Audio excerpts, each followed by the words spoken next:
Encik Adam, boleh saya bertanya? Saya daripada wartawan TV8, saya tanya, kenapa Encik Adam tak tidur lagi? Nanti tidur pula ada hantu. Oh, memang Encik Adam suka tidur lewat ke? Tak. Dia depend lah, tengok kalau okey lah ya. Kalau tak okey tidur lah. Tidur lewat. Lepas tu tidur. Oh, apa perasaan Adam bila lepak pukul 4 pagi? Baru bangun. Ha? Bangun. Ya. Encik Adam rasa pagi kerang Encik Adam ladat tak nak bangun abang? Tak. Tapi kalau Encik Adam bangun lewat, kalau abang bagi penampar boleh? Boleh. Tak boleh, kenapa? Sebab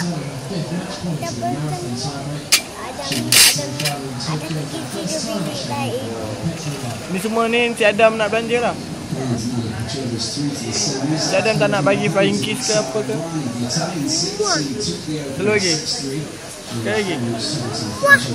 Untuk daddy dengan mami. Muah. Muah daddy dengan mami. Muah. Muah. Cakap muah daddy dengan mami. Muah dengan mami. Cakap lah betul je ni. Muah dengan mami. Ada sayang mami dengan daddy. Ada saya mami dengan daddy.